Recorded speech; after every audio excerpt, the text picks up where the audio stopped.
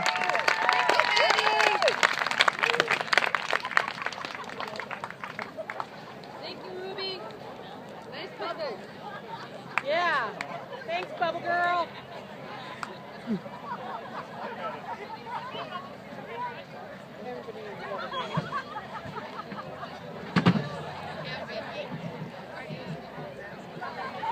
This is actually a better view. This is actually a better view because I got the whole building in the picture now.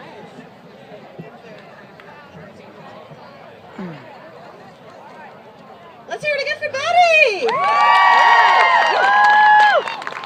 Stop waiting for Terry. All right, our next speaker is the author of American Woman. I'm sorry, The Pole Dance, Women in Voting. Please let's hear it for Kimberly A. Johnson.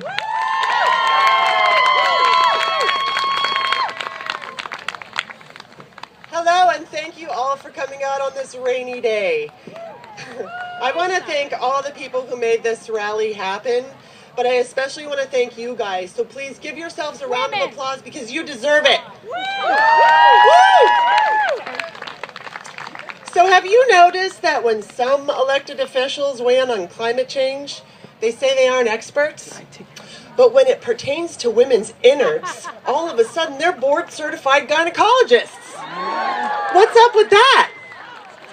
Government officials who have zero understanding of the female anatomy seem to be obsessed with legislating our body parts. These same officials are voting against equal pay, they're blocking the minimum wage increase, and they've implemented restrictive voting laws that make it more difficult for you to vote. Are we going to allow these legislators to keep their jobs? You know, there are some who say the war on women is just a myth. If that's true, why can some women be legally denied a prescription for birth control because it goes against the religious leanings of a pharmacist? Some judgmental Puritan at your local drugstore can trump your doctor? Are you okay with that? No! And why, in 2014, are we still battling against gender and economic discrimination? There you go. We currently have a hostile Congress that is purposely halting progress and taking us backwards. 2 years ago, when I spoke at the first We Are Women rally, I learned that the Equal Rights Amendment was never ratified into the Constitution. And I also learned on that day that I wasn't alone. I wasn't the only person who didn't know this, that many Americans don't realize this. Here's the text of the ERA. Equality of rights under the law shall not be denied or abridged by the United States or by any state on account of sex. On account of sex. This gender-inclusive text will benefit all Americans, and it will make equal pay federal law. That should make Congress happy, right? More free time for them. They won't have to argue anymore if women deserve equal pay for equal work. An amendment to the Constitution requires 38 states to ratify it. The ERA was introduced by Republicans in 1923, and it overwhelmingly passed both houses of Congress in 1972, and subsequently was ratified by 35 states in 1977. Everyone believed it was going to pass until Phyllis Schlafly came along and essentially killed it with her Stop ERA campaign. She used fear and lies, and she warned that equal rights would mean unisex bathrooms and that women would be drafted. But what Phyllis didn't tell everybody was Congress has always had the ability to draft women. They've just chosen not to. So enough people believed the lies and the amendment languished. Then Congress imposed a deadline to the ERA, and that deadline expired in 1982. The one and only amendment that would make gender discrimination a federal offense expired.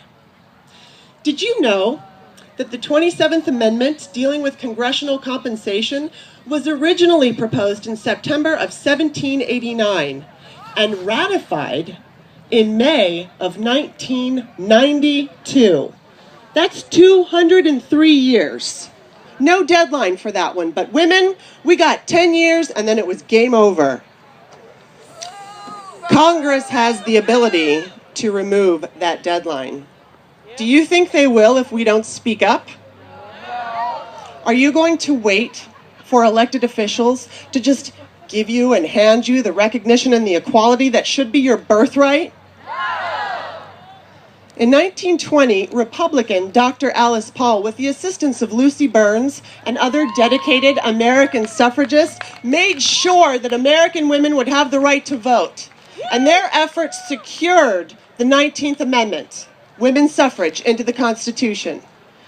But Alice knew that women also needed constitutional recognition. So in 1923, she penned the Equal Rights Amendment.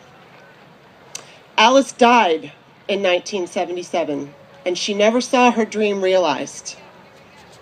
We have the ability to change that. We have the ability to make Alice's dream a reality with our votes and our collective voices.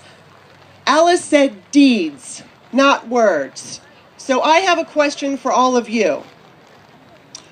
Are you going to demand ratification of the ERA? Hold on, I kind of didn't hear you, so I'm going to ask again. Are you going to demand ratification of the ERA? Yes! And then are you going to back it up with action? Yes! Okay, I believe you. One day we will see a ratified Equal Rights Amendment. And it won't be the end of feminism, but it will be a gigantic stride in the ongoing movement. Feminism is and should be a celebration of the female spirit and the unique strength that women possess. We still don't have full, guaranteed constitutional equality. We deserve it. It is our right. We must take it because we are women. Hear us roar. And let us vote in numbers too big to ignore. Thank you.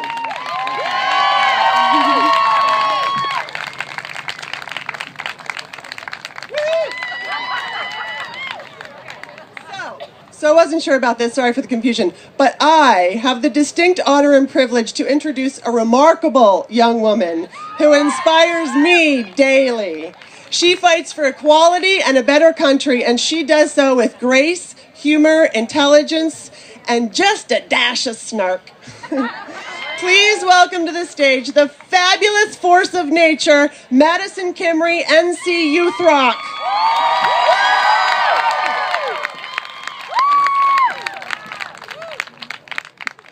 Isn't this awesome?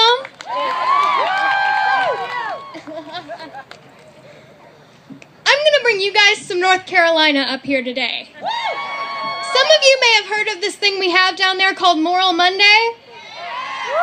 Well, at Moral Monday, there's a phrase we use a lot. It's forward together, not one step back. What's happening in North Carolina is important because what we've got going on down there is an unprecedented attack on women's suffrage. Women make up 53% of our registered electorate back home. Out of all the voters who don't have the photo ID required to vote in 2016, either because their photo ID doesn't match the name on their voter registration card, or because they don't have a photo ID, 63% of those are women. 55% of the citizens who took advantage of early voting opportunities, which have now been cut, including Sunday voting, which was eliminated entirely, were women. 34% of African American women voters in 2012 used same-day voter registration, and you guessed it, they cut that too. And back home, it's not like in other states, where if you show up to vote with an ID that doesn't match your registration, you can sign an affidavit like Wendy Davis did in Texas, provide alternate forms of ID, or vote with a provisional ballot. Nope. In North Carolina, you're just out of luck. A lot of you are probably thinking, man, am I glad I don't live there. But the reason I'm talking to you about this today is because if it can happen back home, it can happen to you. This is why in North Carolina, we're moving forward together. and why we, as a nation, must move forward together, not one step back. As we're gathered here today with the common goal of ensuring our rights cannot be denied or abridged on account of sex, we're honoring a great legacy that began with, in the words of Susan B. Anthony, there never will be complete equality until women themselves help to make laws and elect lawmakers. Our fight for the Equal Rights Amendment and the need to preserve and protect our voting rights go hand in hand.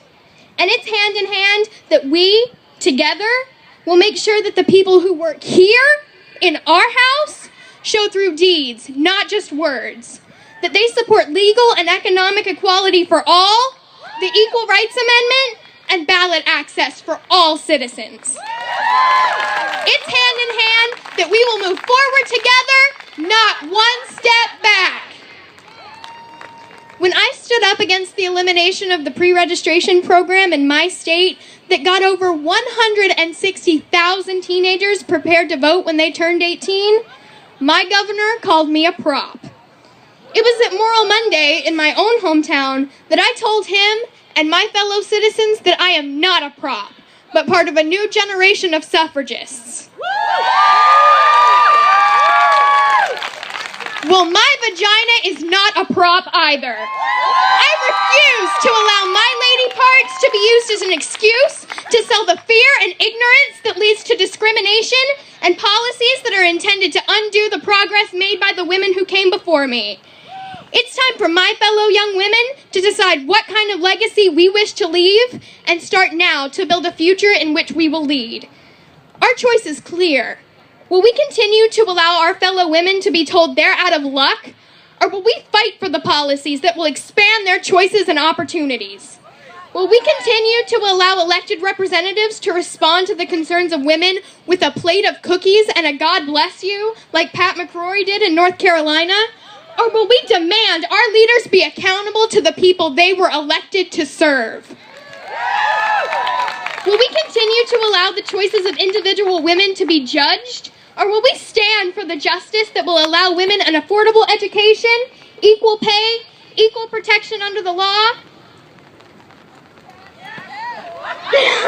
economic policies that make it possible for them to support families, whether they choose to work or be stay-at-home moms, and the dignity of being able to make choices about their own health? The choices women will have tomorrow depend on the choices we make today. A future of opportunity and justice demands that we move forward together, not one step back. If we expect our representatives to support equality and the protection and expansion of access to the voting booth with their deeds, we must demand it with ours. Less than 30% of contributions to candidates are made by women. But if women voters gave just $5, it would be enough to run a female candidate in every House race and give them a budget of $1 million each. We can change the fact that women only make up 17% of this Congress if we move forward together, not one step back. We need to support voting reforms that can increase voter turnout, such as online registration, same-day registration, early and weekend voting, and pre-registration programs for our nation's young people. And we need to make sure when laws are made to protect the integrity of our elections, the bills themselves are crafted with integrity and provide protections against disenfranchising voters. The will of the people is equality, and we can elect representatives who reflect the will of the people if we move forward together, not one step back. Most importantly, we can raise our voices and engage our fellow citizens. Women have the right to vote today because one lawmaker from Tennessee got a letter from his mother saying hurrah and vote for suffrage, and he decided to vote yes on the 19th Amendment instead of no. The Equal Rights Amendment we fight for today was written by a woman who, as a girl, attended suffrage meetings with her mother in Morristown, New Jersey. Make that phone call. Send that email. Use social media. Let your representatives and candidates know what you stand for and what you expect of them. Invite somebody to attend a meeting, an event, or a volunteer opportunity. By refusing to be silent and refusing to allow apathy and ambivalence to become ingrained in our society, we will move forward together, not one step back. Alice Paul said, "When you put your hand to the plow, you can't put it down until you get to the end of the row." Well, some of you ladies have been plowing a long time, and it's because of your work and the burdens that were borne by so many women who came before me that this girl from a small town in North Carolina that nobody's ever heard of stands here today in front of our nation's capital, ready to take up the reins. I can see the end of the row. At the end of the row is liberty, justice, and equality for all. And we will get there. We will get there by moving forward, forward, forward together,